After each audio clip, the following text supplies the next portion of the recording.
I don't want. I don't know if we should listen to all the Arnold tapes though. That's part of the free stuff, I guess. Look, what the hell is going on?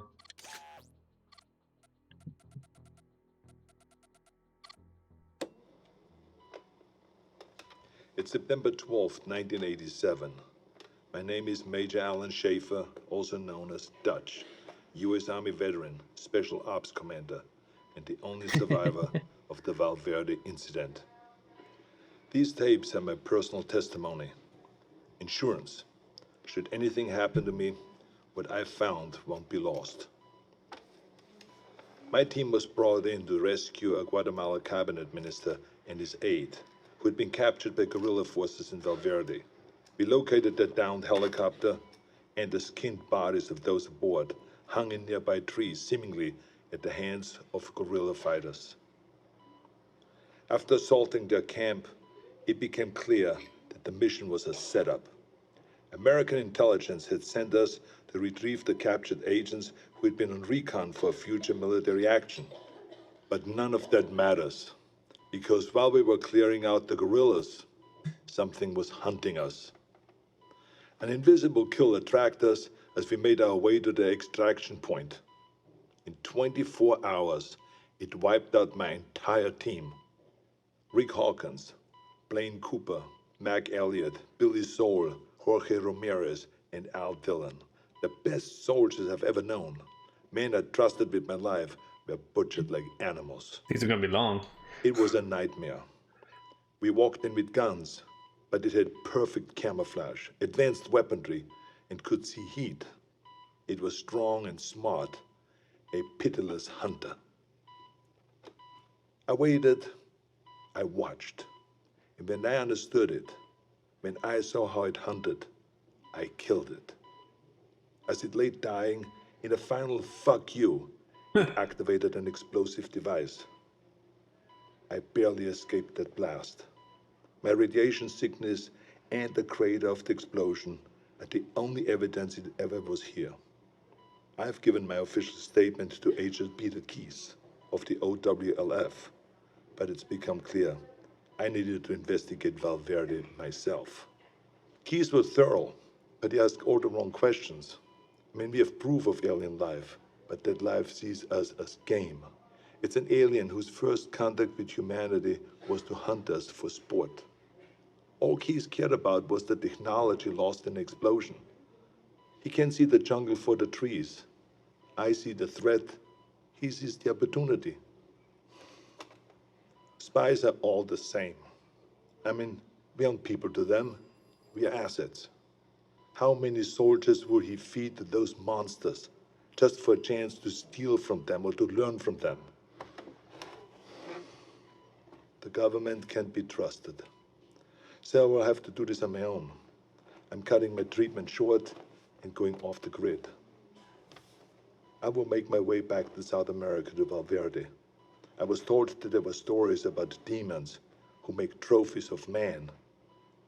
I'd like to hear those stories. Cool.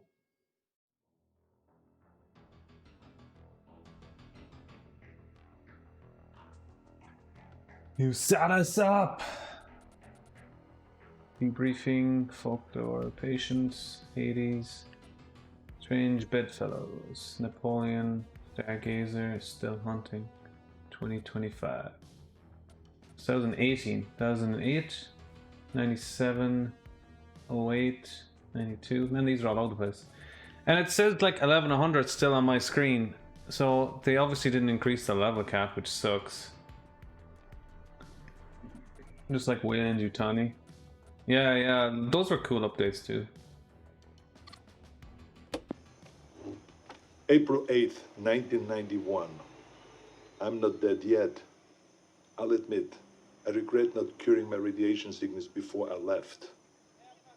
It made leaving the country difficult. I cashed in a few favors, took one too many off-the-book flights in rusted-out buckets, but I made it back to Valverde.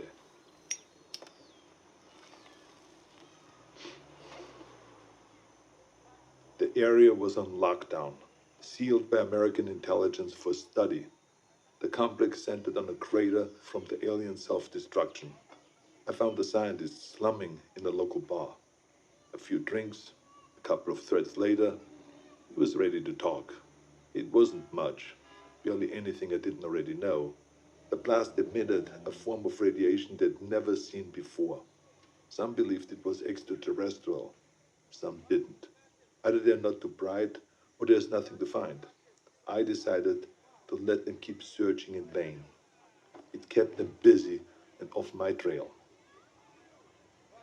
I've been touring villages and small towns using the cover of an author writing about South American folklore. I don't know if any of them bought in, but they took my money and told their stories. The closer they were to the jungle, the more stories of devils in the trees. Some were bullshit, made up on the spot, but some carried consistencies that I couldn't ignore.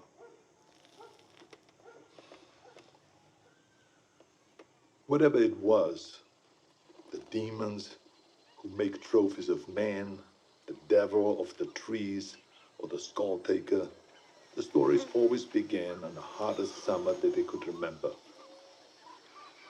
In the summer of 1987, Valverde Valley broke its all-time high in temperatures. They love the heat. It must remind them of home.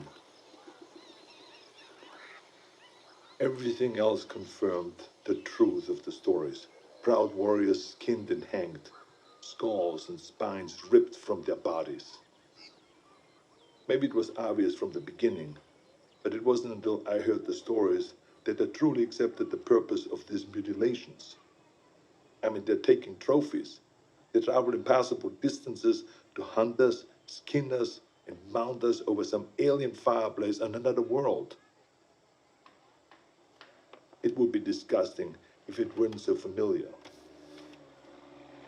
Where do I go now? It's been on my mind all year.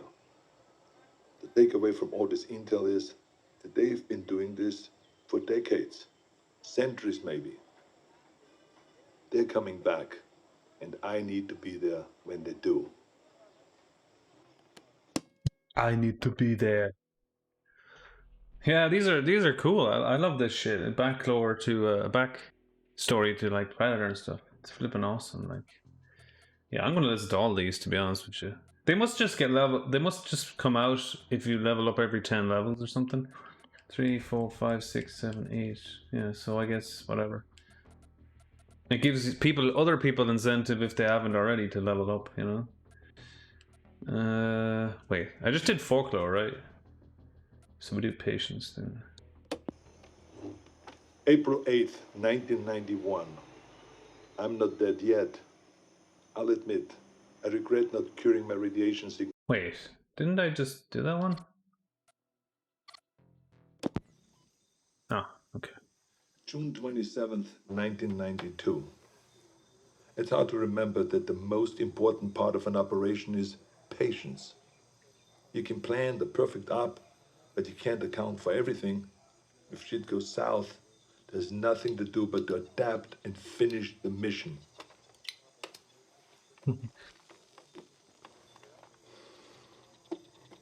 Sometimes you just get lucky. I was in the dock, 10 clicks downriver from the Valverde border, figuring out my next move. I was ready to pack it in. I mean, I thought that I learned everything that I could, that there was nothing left for me to find. The OWLF had abandoned the detonation site a year ago, and I thought that they already shipped back to America. That's when I saw Agent Peter Keyes tie his skiff to the dock. I mean, I haven't seen Keyes since I gave my official statement to him.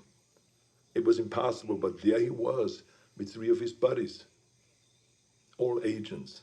I mean, the clean, tidy outfits give them away all the time.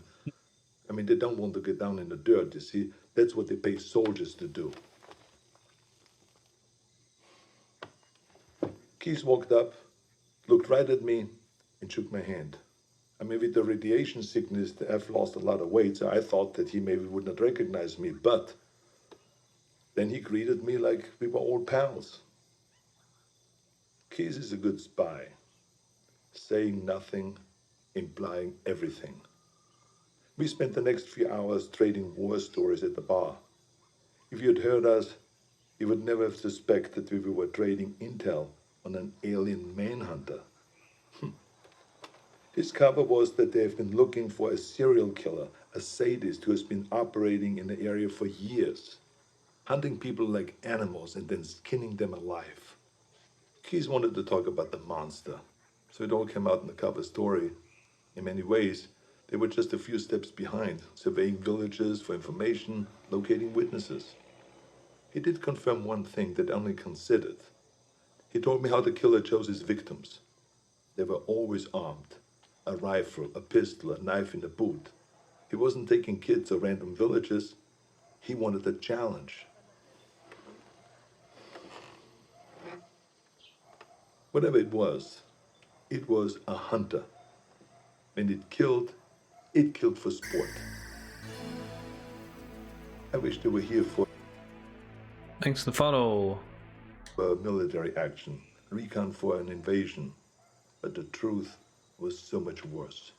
We are prey, animals, fit only to be hunted. Keyes and his buddies paid the tab and mine, but before he left, he winked at me and he said, "Stay out of the jungle. That's where he gets you." I tracked Keyes and his team for weeks, but they didn't learn anything new. Maybe they knew that I was there, maybe they didn't, I don't know. I've risked enough for now. I think it's time to disappear. Keep my ear to the ground. Be patient. Yeah, this is free. These tapes are free. But the actual DLC is not in the store yet. I don't know when it is. Maybe later, I guess. Hades. Oh, you see, you have to press X and then square. March 3rd, 1996, Zaire. I thought I could wait. I thought that I could hold back and make my move at the right time. I couldn't. Fuck. I had to find them. He's trying to I light. needed to hunt it or let it hunt me. I joined up with any private military company that was headed into the hot zone. I pulled every string, cashed out every favor just to follow the sweat and the death that attracted the demon. I eventually put together a team myself. Lost soldiers and haunted men, willing to fight and to die wherever I led them. They thought that I was a legend, and I let them believe that. I'm quiet and good in what I do. They needed them to see me as a legend, so that they could take them to die in a sweltering jungle. We went on more missions than I can remember. We didn't fire until we were fired at. They thought that it was my code. It wasn't. I was waiting and watching. Our last mission was an evac op in the Congo. A private munition base had gone dark. When we arrived, they'd been dead for days. Bodies strung up on floodlights around the base, all of them skinned, some missing skulls and spines. We secured the site and waited for backup to arrive. In the heat of the day, I stared into the waves of heat coming off the concrete, thinking that any minute they might come alive as the invisible killer. And then they did. I didn't wait. I unloaded every round I had. Trusting me, my team fired in the same direction. It wasn't the first time I'd done it, but this time I knew what I was looking for. It was so fast, we couldn't hit it. We panicked, and stray rounds struck the crate of RPGs. And that explosion hit other munitions that exploded. By the time the smoke cleared, the demon was dead, but so were all my men. I took samples of its blood, pieces of its anatomy, and what tech that I could salvage. And then I burned everything. Then it disappeared. I never checked in mid-HQ. As far as I know, I was counted among the dead. Among the dead. Hades. Strange Bedfellows, 97. That's 08 it says there. This is 97. October 12th, 1997, Los Angeles. I needed to come back to the States. It wasn't impossible to sneak contraband through customs, but I wasn't willing to risk what I found in the Congo falling into the wrong hands. Instead, I traveled to Mexico aboard a cargo ship bound for the port of Altamira. From there, I made my way to Tijuana, and I bunkered down. I had tangible proof of extraterrestrial life in my possession, but no idea what to do with it. I'm not a scientist. I did a soldier's duty and secured valuable intel. This was out of my pay grade. I kept an eye on the news. Los Angeles was having a record-breaking heat wave and a gang war on the streets. It was perfect. I could feel it in my bones. I'd been tracking them for so long, I could think like them. I could smell the prey. I could see the hunting ground. I had to get to LA. Crossing back into the States from Tijuana wasn't that difficult, but by the time that I'd reached the city, it was already over. Like Valverde, the OWLF only found crumbs. What I'd hoped might be an alien ship turned out to be only a launching site. I wanted it too much, and I got sloppy. I breached the OWLF's quarantine and was captured. I'd hoped to be bailed out by Agent Keys, but he died. With Keys gone, the OWLF was leaderless and disorganized.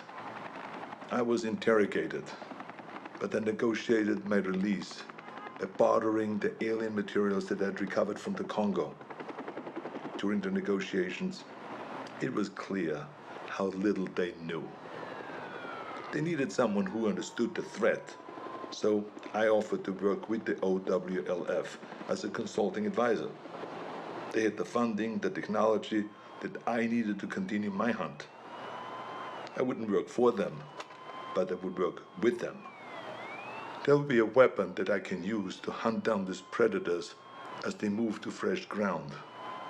It's only a matter of time until they see us as a real threat. When the prey can fight back, it's no longer a hunt. It is war. It is war. Hell yeah. It says 08 there, right? That doesn't make sense. That should be like 98, 97, 92, 91, 87. It was like it's skipped. It's like it's skipped. Why is 08 here? But he's bargaining with in 08 in 97. It doesn't make sense. I'm reading that wrong. Don't know. It's weird. March 3rd, 2008. We've gotten good at killing predators. Every time we find one, we come back with more tech, more research, and the OWLF's funding goes up. Together, we have gotten stronger and more efficient. For a time, the aliens were surprisingly predictable. They had no idea that we knew so much about them. But that began to change. They sent better hunters every time. They're beginning to see us as a threat. Or we've become a more worthy prize. Maybe both.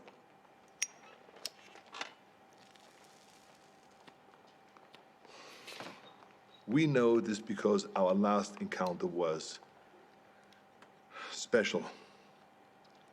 We weren't certain if they had any gender to speak of, but that changed when we came into contact with the female. She was smarter and deadlier. She didn't fuck around like the males did. She was direct, ruthless, and skilled. I was in Laos when we first came into contact with her. It was Valverde all over again. Her ambush wiped out my entire team. Only this time, she got me. In a small village, I lost track of her, just long enough for her to pin me with a razor net. Pinned against the wall, razors cutting into my face. I've been fighting for so long, I was ready to die. I should be dead. Instead of making the kill, she cloaked and vanished into the jungle. The net relaxed, and I escaped with my life, and a scar to remember her by.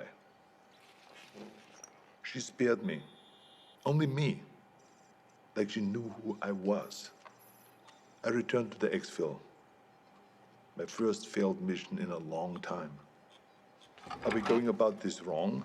I mean, we've learned so much, but in doing so, have we made ourselves a bigger target?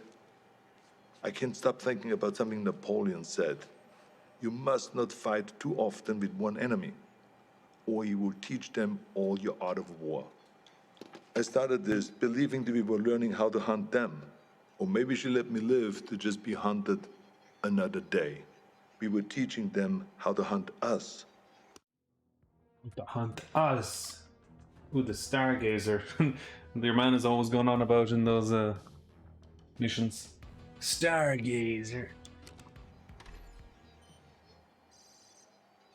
January 13th, 2019. I knew that the Predator's deployment to Earth would make it impossible to keep all of this a secret. Sooner or later, there would be an It says it in 19, but it clearly says 18 on the tape. I'm confused. Why does the videotape say something different? another player on the board. I'd hoped that it would be another agency, one that understood and respected the threat. Project Stargazer. Our initial intelligence on Stargazer was that they were capable, funded, but inexperienced. But they were smart. They took the OWLF's funding and got it shut down. Everyone we could identify in their group was a disavowed member of another agency, including the OWLF. Lacking strong leadership and a clear directive, they were sloppy and arrogant. They were aware of the Predator's threat, and while they had many of the pieces, they struggled to see the bigger picture. Stargazer was so far behind that we didn't see them as a threat until the event in Mexico. The recovered Predator escape pod was an extraordinary find for Stargazer, but the death toll was a heavy price to pay for taking a Predator captive. My task force has many directives, but one of the most primary is we do not take captives. Retrieve technology, corpses, and other intelligence. But there's no value in a live Predator, only liability. The enemy does not want peace. The enemy does not negotiate. Its only drive on Earth is to hunt. What we might learn from a captive Predator would never be worth the risk to our people. Stargazer didn't learn from their mistakes, and the technology they've recovered has only made them cocky. When the government cut ties to the agency, it should have shuttered their project permanently, but they only shifted their goals. Guerrilla factions and private military companies are being contracted by Stargazer to set up bases and equipment in locations that we have identified as ideal hunting grounds. We believe that the former intelligence project is setting itself up to be a fully independent dealer of otherworldly arms. This is the worst-case scenario. Hostile forces will use those weapons on their enemies, and they will use them on us. All the while, the true enemy stalks us unseen. It's a distraction mankind can't afford. Stargazer will have to be dealt with. Stargazer, what was in The Predator, the newest one? I don't remember. I think it was. Alright, last one, guys. Kapoosh a whoosh. Thanks for the follow, man. Still hunting. Last tape. 2025. It's hard to believe that I'm still here recording this. I probably shouldn't be smoking in the med bay, but fuck it, It's my birthday, for Christ's sakes.